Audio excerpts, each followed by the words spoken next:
Hindi napigilan ng mga volleyball fans ang kanilang emosyon kay NU rookie Sam Cantada matapos itong questionin ang kritikal na tawag sa pagkatalo kontra Lasal. Sa kabila ng kanyang paghihimutok, nilinaw na ni UAAP Commissioner Mike Verano na tama at dumaan sa tamang proseso ang kontrobersyal na desisyon ng referee. Ang ibang detalye alamin sa pag-abante ni Jonas Lavarias. Hindi nagustuhan ng mga netizens ang naging pahayag ni Sam Cantada matapos ang masakit na 5-set loss ng National University Lady Bulldogs kontra sa De La Salle University Lady Spikers nitong linggo sa SM Mall of Asia Arena. Sa isa kasing panayam, binanggit ni Cantada na hindi naging malinis ang tawag sa huling sequence ng deciding set kung saan nabaliktad ang puntos pabor sa Lasal.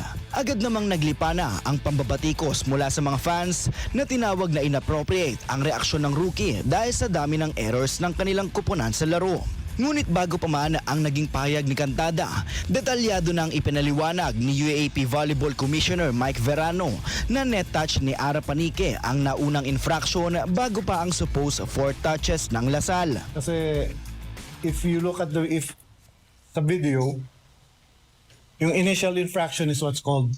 So when the arm hit the net, the ball was still in play. Ginamit din ng mga opisyal ang kanilang karapatan para sa isang referee's challenge upang siguraduhin walang pagdududa sa resulta ng laban.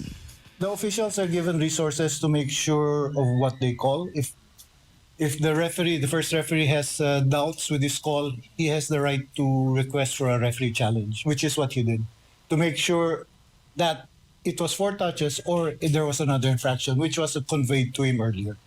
So upon review, the ball was still in the air, so hindi pa nagyayari yung infraction of 4 touches, but may net touch na. So the first infraction is always called, which is the net touch. Dahil sa paglilinaw na ito, pinayuhan ng mga fans ang NU standout na mas maging mindful sa kanyang mga sinasabi, lalo na't dumaan sa video review ang naging desisyon ng liga.